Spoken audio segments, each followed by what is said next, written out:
Entrevista Venevisión. Líder en opinión. Por tu canal independiente, Venevisión.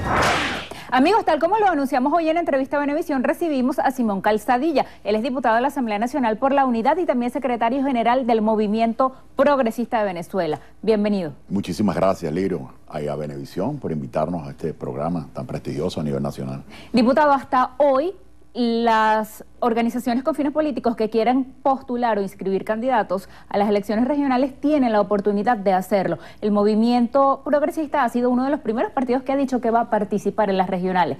¿Por qué? En primer lugar, la razón que nosotros hemos sostenido a lo interno y lo hemos expresado públicamente es que estas elecciones regionales están en la Constitución, están en la Ley de Procesos Electorales, están debidamente reglamentadas en el Consejo Nacional Electoral. Es lo que nosotros estábamos exigiendo el año pasado que se hiciera. Ahora se presenta el cronograma y nosotros vamos a desperdiciar esa oportunidad de participación. Obviamente hay mucha gente que todos podemos tener muchas dudas. Yo lo quiero sintetizar con esta frase. Ningún ser humano, en su sano juicio, que sospeche con certeza de que lo quieren asesinar, la solución no es suicidarse. Nosotros, si no nos inscribimos, nos estamos suicidando. Nosotros tenemos que inscribirnos y participar. ¿Cuál es la garantía de que una organización política se dificulte hacerle fraude? Su estructura de protección del voto. Para eso están los testigos, para eso están las auditorías en el caso venezolano, que el sistema es automatizado y que se demostró que cuando se pretende decir lo que no está en la máquina, se puede descubrir. Inclusive el dueño de esa máquina dijo que no correspondía lo que había dicho la rectora con lo que ellos habían procesado. Es decir, se hace obvio y evidente el fraude. Ahora, cuando tú participas en todas las mesas, cuando tú participas en todas las auditorías de las máquinas, cuando tú tienes tus testigos en el sistema de totalización y ves los reportes que se están dando, cuando tú tienes un rector como Luis Emilio Rondón en todas las etapas participando, ahí tú tienes garantía de que si te quieren hacer fraude lo puedes enfrentar y lo puedes denunciar. Ahora, imagínate tú que nosotros no nos inscribamos. Le dejamos el terreno y el camino abierto al gobierno para que se agarren todas las gobernaciones, son capaces de convocar las alcaldías de una buena vez y son capaces de convocar la presidencial. ¿Y qué vamos a decir? No vamos a participar porque no nos gusta ese CNE. Y no es a este CNE que le hemos estado pidiendo elecciones. Entonces, la situación con estas elecciones que están en nuestra Constitución, en la ley, sus procedimientos, cómo escogerse, es totalmente diferente a la Asamblea Nacional Constituyente fraudulenta, que fue fraudulenta en el origen, fraudulenta en sus bases, fraudulenta en la manera como se llevó adelante y fraudulenta en el propio día de la elección, donde hicieron un fraude masivo impresionante, donde apenas fueron 2 millones y dijeron que fueron 8, con unos centros de votación absolutamente vacíos y que quedaron al descubierto ante el mundo y ante el país. Sus propias bases y las Fuerzas Armadas. Ahora que nombran la Asamblea Nacional Constituyente, entre una de las cosas que dijeron en la sesión de ayer está esa cohabitación con la Asamblea Nacional, con el Parlamento electo en el Palacio y en el país. Sin embargo, ustedes no les permitieron el acceso y la Constituyente sesionó en el hemiciclo protocolar el día de ayer. ¿Cómo entender eso? Pero es que no existe cohabitación, lo que existe es una invasión. Ahí tenemos a 540 señores que se parecen mucho, me hacen recordar cada uno de ellos, hombres y mujeres, al señor Carmona Estanga en el 2002, cuando se puso por encima de la Constitución y con un decreto la derogó. Estos señores se están apropiando de las instalaciones del Palacio Federal Legislativo con la complicidad de la Guardia Nacional Bolivariana, que tiene la custodia, y que en primer lugar rompieron las cerraduras y las puertas del Salón Elíptico, que quiero informarle al país, el Salón Elíptico es un patrimonio histórico de todos los venezolanos, es un recinto donde están los cuadros originales de nuestros próceres, está el arca donde está el acta de la independencia y sobre esa arca está el cuadro de Simón Bolívar de Gil de Castro, que él mismo se lo regaló a su hermana y en su nota decía que era el cuadro que más se parecía a él. La bóveda del Salón Elíptico está en las pinturas originales de Martín Tovar y Tovar sobre la batalla de Carabobo. Ese salón es de por sí un testimonio histórico de nuestro proceso de la independencia, es un honor a nuestros próceres. Tú no puedes tomar fotos ni siquiera con flash, las puertas tienen que estar cerradas, hay que poner alfombra. Bueno, estos señores reventaron los pisos originales y están dañando las pinturas, están dañando ese salón, y ahora, ayer, antier en la noche, a las 9:30 de la noche, la Guardia Nacional Bolivariana, con uno de esos personajes, reventaron la puerta del salón elíptico y se metieron ahí. Ahora, cuando los diputados y personal quiso ir al Palacio Federal Legislativo, sencillamente acordonado por la Guardia Nacional Bolivariana, no permitieron la entrada. Diputado, más allá de lo físico, la constituyente ya se instaló, está ejecutando. Ya hubo una primera ley aprobada, que fue la de la Comisión de la Verdad. La Mesa de la Unidad, que se abroga a ser la oposición al gobierno venezolano, ¿qué va a hacer frente a esto? Ayer el vicepresidente de la ANC, Aristóbulo Isturiz, citaba el artículo 349 de la Constitución para recordar que la Asamblea Nacional Constituyente es un suprapoder y que ningún otro poder puede emitir decisiones más allá de la constituyente. Mira, podemos leer el artículo 349 y el 348. El 348 define muy clarito: el poder constituyente originario reside en el pueblo, y en consecuencia ese poder es el único que puede convocar una Asamblea Nacional Constituyente. La pregunta: aquí el pueblo convocó, se le consultó en referéndum la convocatoria de una Asamblea Nacional Constituyente originaria. No. En consecuencia, eso no es una Asamblea Nacional Constituyente originaria. Lo segundo, lo que te dice el artículo 349, y lo podemos leer, es que la Constitución, una vez aprobada en referéndum que elabora la Asamblea Nacional Constituyente, debe ser acatada por el gobierno nacional. No puede ser rechazada como rechazan una ley, ¿me entiendes? Sino que tiene que acatarla una vez que el referéndum se haga. Pero esta gente no quiere ni siquiera hacer el referéndum. Entonces instalaron ese fraude, y ese fraude está por encima de la Constitución. Ellos ayer decidieron que ellos están por encima de esta Constitución, que fue convocada por el pueblo, fue elaborada en 6 meses y fue aprobada por el pueblo. Ellos, que no fueron convocados por el pueblo, que se eligieron fraudulentamente, que no han aprobado un texto constitucional, están por encima de la Constitución. Hermano, eso es un golpe de Estado a la Constitución. Eso es un carmonazo, 540 carmones es lo que se reúnen ahí. Esa es la verdad histórica, y lo está viendo el país y lo están viendo su fuerza. Y así como en el 2002, la gente que estaba en contra del gobierno, la gente que apoyaba al gobierno, estuvieron en contra de cómo se eliminó la Constitución de un solo golpe, ahorita inclusive el pueblo chavista está indignado al ver cómo el último testimonio que liderizó el presidente Chávez, que esta Constitución, ellos mismos la están pisoteando. Eso es un elemento muy grave que ha sido desconocido, Lirio, por la Unión Europea íntegra. Es semejante poder. Y casi todos los países de América.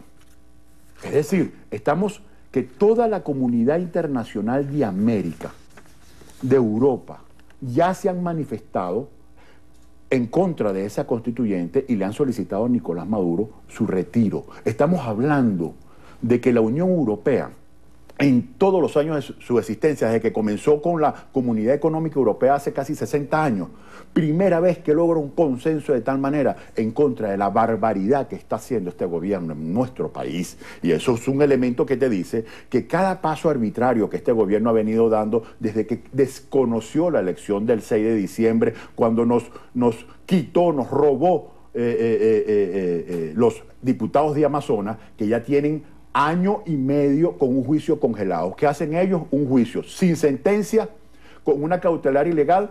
Te declararon culpable prácticamente a los diputados de Amazonas y no hicieron ni convocaron elecciones. Y hoy, con unos juicios porque alguien impugnó, te eliminan la tarjeta de la MU en 7 estados. Mayor evidencia de un gobierno absolutamente desconocedor de la Constitución, autoritario, represor, dictatorial, desesperado, con mucho miedo a perder el poder ante la precariedad de su situación, hace semejantes barbaridades con el mayor descaro, sin el mayor pudor. ¿Cómo van a poner preso a Alfredo Ramos como lo pusieron? ¿Cómo van a poner preso a los alcaldes como lo están haciendo? ¿Cómo están sentenciando, obligándolos a esconderse para no ir a prisión? ¿Ah? Tenemos ya 11, 12 alcaldes aproximadamente en esa situación. Primera vez, ni la peor dictadura de América Latina hizo cosas tan aberrantes como esa. ¿En presencia de qué estamos los venezolanos? De una asamblea fraudulenta que no le está diciendo a los venezolanos ¿cómo va a hacer para que pueda comer? ¿Cómo va a hacer para que la caraota baje de los 10.000 bolívares, 12.000 bolívares, el arroz de los 17.000 bolívares, la carne, el pollo, todos los alimentos se están doblando de precio, la inflación empeora, la gente muriéndose de hambre o asesinada por el AMPA, y este gobierno solamente confiscándole y quitándole y robándole los derechos políticos, económicos y sociales y constitucionales a su pueblo. Es lo único que está haciendo eso especie de carmonitas que están en esa Asamblea Nacional Constituyente. Diputado, usted hablaba de los países que rechazan la constituyente. La ONG Transparencia de Venezuela habla de 40-41. Sin embargo, el lunes teníamos aquí al embajador de Venezuela ante la ONU, Jorge Valero. Él hablaba de más de 100 que apoyan la constituyente. Ayer veíamos que por un lado había aquí en Caracas una reunión del ALBA en apoyo al gobierno nacional y por el otro lado en Lima, 13 de 17 cancilleres decían que en Venezuela hay una ruptura del orden constitucional. ¿Una comunidad internacional así puede jugar algún rol en la situación venezolana? Pero es que, ¿cuáles son esos 100 países, por el amor de Dios? ¿Dónde están esos 100 países? ¿Qué significan esos 100 países? Porque hasta donde yo tengo entendido, Colombia, Brasil, que son dos de los países más importantes en las relaciones con Venezuela, desconocen esto. Estamos hablando que inclusive Ecuador ya tiene serias observaciones a lo que está haciendo este gobierno, que es amigo de este gobierno. Estamos hablando que Uruguay tiene serias observaciones, estamos hablando que Argentina está en contra, estamos hablando de toda América prácticamente, a excepción de ¿quién? De Bolivia y Nicaragua. Eso es lo que cuenta, hay 3, 4 paisitos que por negocio se mantienen ahí. Ese es el apoyo que tiene este gobierno. El resto, Canadá, Estados Unidos, México, es decir, el 97% de la población americana en sus gobiernos ya rechazan esta constituyente. Y más del 90% de los países más importantes de Europa están comprometidos en defender la democracia. Entonces, ¿de qué países me están hablando? Cuando inclusive Rusia, Putin, amigo de este gobierno, le ha dicho que tienen que enmarcarse en la legalidad. Cuando China guarda silencio, porque están muy preocupados por la inmensa corrupción y desorden, cuando este gobierno se comprometió en abastecerlos con 600.000 barriles para pagarle todo el dinero que le han dado y no llegan a 200.000 barriles, porque nuestra industria petrolera está quebrada, administrada por ellos. En vez de producir 3 millones o los 6 millones que prometieron hace 6 años, lo que están es produciendo 1.890.000 y sigue bajando porque a los proveedores no les pagan y la presión de los pozos no se le está haciendo el mantenimiento, está bajando y estamos perdiendo presión y capacidad de extracción petrolera. ¿Y eso lo quebró quién? ¿Quién quebró a las empresas básicas? ¿Quién quebró Agroisleña? ¿Quién quebró todos los territorios que confiscaron? Eso fue el gobierno y sus políticas. Es un modelo que fracasó y que Nicolás Maduro tiene que entender que su utilidad política se agotó, se acabó, y lo único que están haciéndole es mucho daño a este país, intentando de aferrarse al poder, robándole, confiscándole todos los derechos políticos a los venezolanos, reprimiendo, apresando, cual dictadura, disparando a manifestantes indefensos, como sucedió en Caudares cuando asesinaron a este compañero de Avanzada Progresista con un tiro en el pecho, como han asesinado a los estudiantes y se ha comprobado que han sido efectivos de la Guardia Nacional o policiales. Eso es algo despreciable. ¿Hasta dónde van a llegar en su miedo y su desesperación? Nos queda muy poco tiempo. El presidente Maduro ha repetido recientemente que desde el 30 de julio en el país hay paz y que el gobierno logró que la oposición abandonara el camino de la violencia. Eso se relaciona con el hecho de que no haya habido convocatorias a grandes movilizaciones. ¿Acaso la calle se enfrió para la MUD? La calle tiene sus momentos.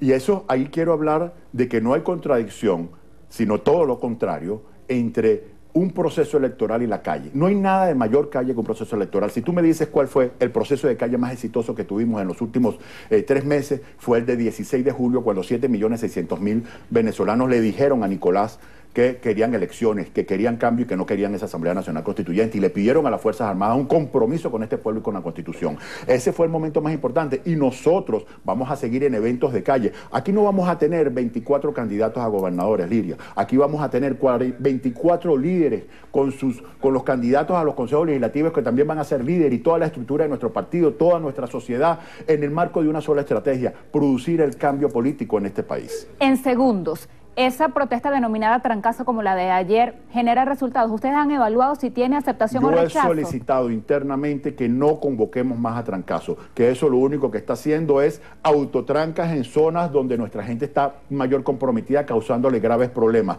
Está participando muy poca gente y la está rechazando la mayoría. Yo creo que tenemos que ir a modalidades de convocatorias masivas donde la gente se sienta más segura, donde podamos demostrar nuestra fuerza en la calle y el compromiso de los venezolanos. Hacia allá tenemos que ir y no tengamos miedo, vamos a participar, vamos a defender, que si pretenden confiscarnos en el trayecto porque saben que van a quedar aplastados electoralmente el 10 de diciembre, estaremos en la calle organizados para seguir exigiendo un cambio político y elecciones libres en nuestro país. Eso es lo que nos toca como liderazgo político responsable. Gracias por venir a Entrevista Venevisión. Gracias a Venevisión por invitarme. Despedimos a Simón Calzadilla, diputado a la Asamblea Nacional en representación de la Mesa de la Unidad Democrática y también secretario general del Movimiento Progresista de Venezuela. Gracias por acompañarnos, quédense allí. Al regreso de la pausa, información del mundo del espectáculo en Estrenos y Estrellas.